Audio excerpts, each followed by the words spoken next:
Hola, mi nombre es Nicolás Weiner. Yo soy profesor de Filosofía de Derecho en la facultad y vamos a hacer este video para los estudiantes de Derecho que tienen que hacer la materia de Teoría General. Está dirigido a los estudiantes de Derecho. Esto significa que elegimos en principio algunos temas que son comunes a todas las cátedras de Teoría General, pero también, en segundo lugar, metodológicamente, si bien es cierto que todas las cátedras suelen tomar estos temas que nosotros vamos a dar, también es verdad que no van a dar exactamente como yo los voy a explicar. Seguramente, si yo soy capaz de explicar correctamente y ustedes me pueden seguir, van a entender lo que yo voy a decir, pero no alcanza con eso. Además, tienen que saber lo que se da en cada comisión, en cada programa, y también siempre, sí o sí, tienen que leer los textos. Hecha esta aclaración, quisiera también dejar algunos parámetros o criterios de ahora en más. El primero es que tenemos una dificultad, que es que en la historia del pensamiento, no solo el pensamiento filosófico, sino el pensamiento en general, el estudio es correlativo. Lo que escribe cada autor depende de su contexto, de cuál es la necesidad, de cuál es el problema que quieren o tienen que trabajar, pero siempre modifican, por lo menos en parte, lo que escribieron los otros, que ellos, por supuesto, conocen. Entonces, nadie crea totalmente algo. Entonces, en realidad, uno no va a poder entender nunca a un autor completamente si no comprendió su contexto y los autores anteriores. La dificultad de esto es que entonces uno tiene que dar absolutamente todo lo anterior. Y esto es un problema porque no se puede. Y tampoco podemos empezar desde el principio de la historia de la humanidad, ¿no? Tenemos que empezar desde algún lugar, o de algún momento, de algún autor, de alguna corriente, de algún tema. En este caso, elegimos Hobbes porque es uno de los autores y temas más tratados en teoría general, y entonces tenemos que dar por sabidas algunas cosas. Tenemos que dar por supuesto en el sentido de que está ahí y no lo trabajamos, pero está ahí, y damos como punto de partida que ustedes ya saben cuál fue la crisis del fin de la Edad Media, que dio origen a la modernidad, y que saben un poco del contexto de Hobbes. Yo voy a aclarar algo, pero lo voy a decir muy por arriba, solamente para refrescar un poquito, pero lo doy por sabido. Uno es, durante la Edad Media, todo el mundo occidental entendía, Europa occidental entendía que Dios se había creado a sí mismo, había creado todo lo que existe, que era eterno, o sea, estaba fuera del tiempo, había creado el tiempo también. Era absolutamente poderoso e infinitamente bueno.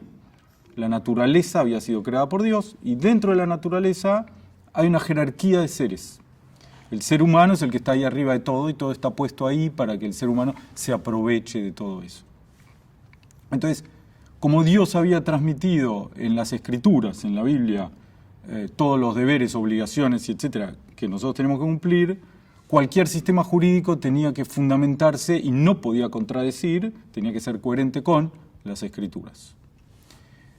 El fin de la Edad Media se produce porque hay una crisis político, social, económica, cultural en general, que no vamos a explicar ahora, pero que hace pensar para atrás, ¿no? Los fundamentos. Cuando hay crisis pasa eso, uno tiende a ir para atrás, ¿dónde está la columna? ¿Dónde está aquello que me sostiene? Y entonces se pone en duda la palabra de Dios, y ahí tenemos un problema serio.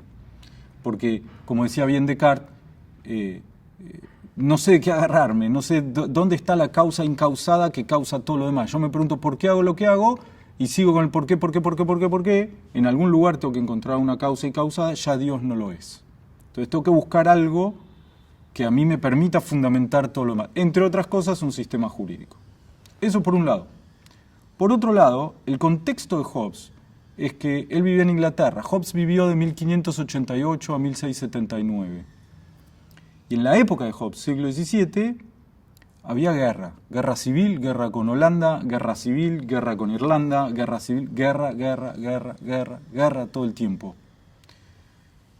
Hobbes estaba movilizado humanamente, estaba interesado, se desvivía por lograr algún tipo de, mejor dicho, pensar algún tipo de sistema de relaciones humanas que garantizara que no hubiera guerra.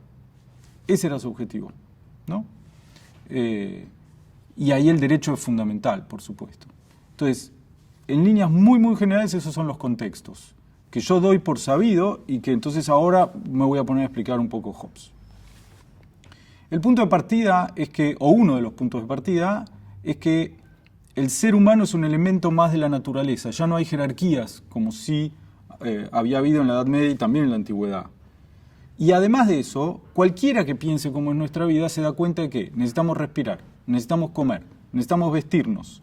Estamos influenciados decisivamente por las temperaturas, por el día, la noche, por el verano, por el invierno, por la tierra, por los árboles.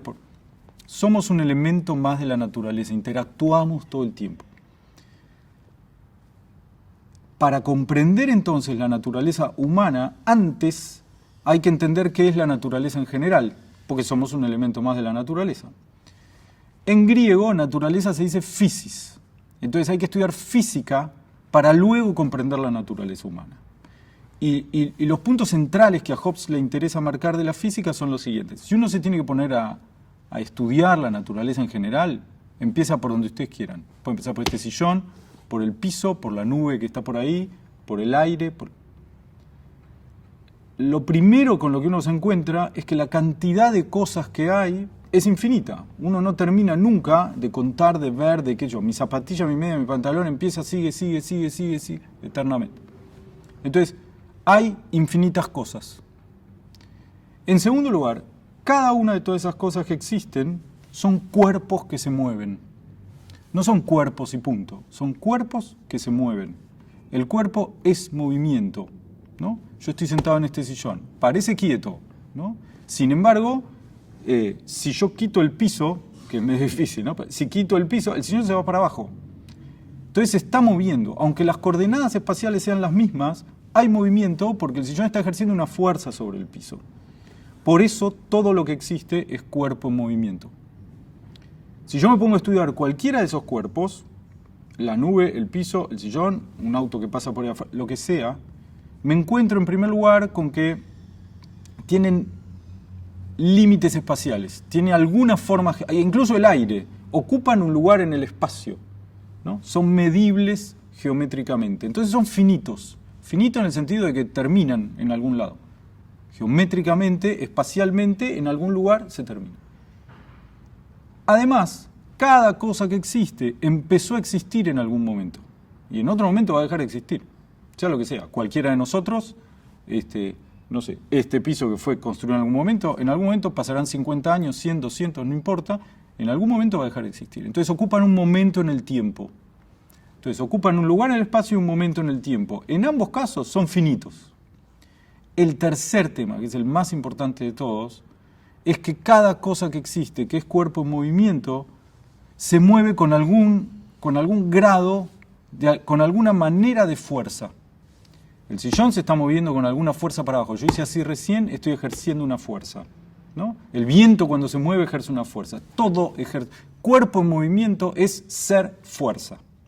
Y los cuerpos interactúan entre sí todo el tiempo. Todo el tiempo, todos con todos, en forma directa o indirecta. Entonces, como todo es cuerpo en movimiento y por tanto todo es fuerza, la definición de cada cosa que existe se llama esfuerzo. Todo lo que existe es esfuerzo.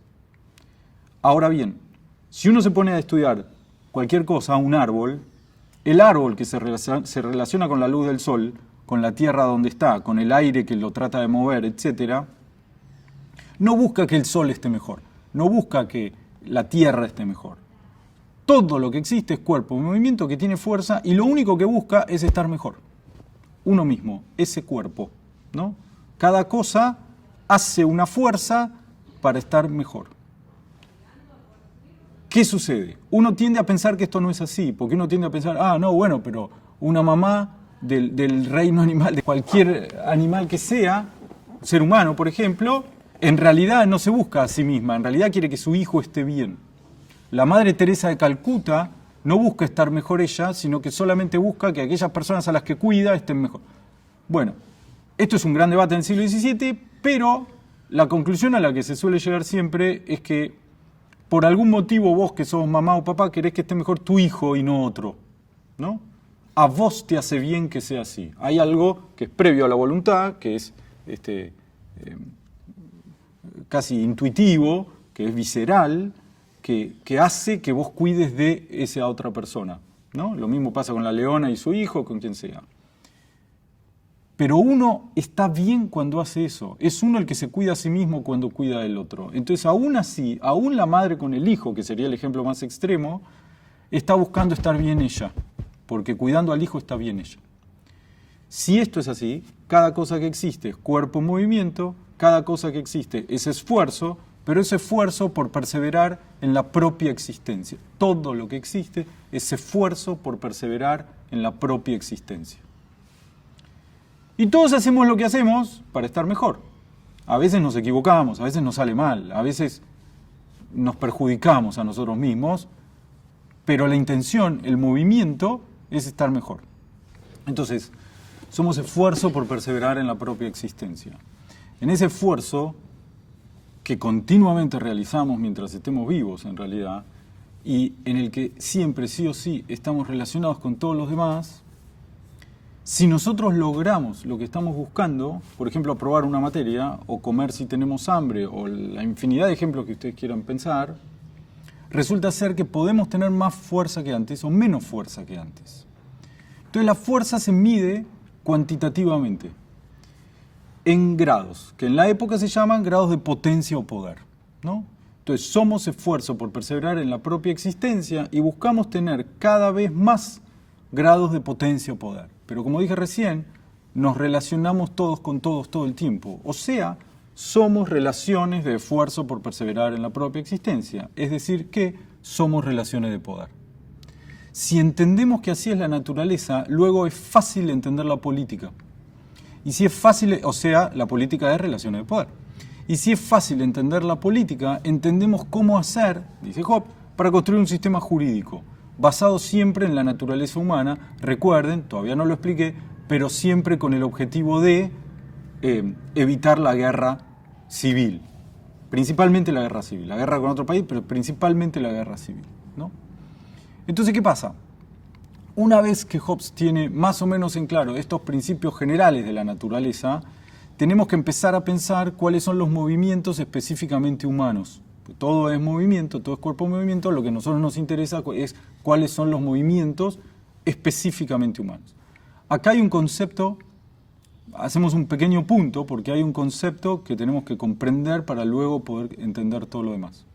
Y es esto. Como estamos relacionados todos con todos todo el tiempo, lo que hacen los demás, incluyendo cualquier cosa de la naturaleza, como el viento o la temperatura o un terremoto o lo que quieran pensar, lo que hacen los demás va a influir en nosotros. Entonces, por más onda que le pongamos a algo, por más buen pensamiento, por más voluntad, por más lo que ustedes quieran, que le pongamos a una acción cualquiera, siempre, por lo menos en parte, dependemos de la acción de los demás, incluyendo la naturaleza en general. O sea, somos pasivos en parte. Bueno, no elegimos haber nacido ya, ¿no? Entonces, ya de entrada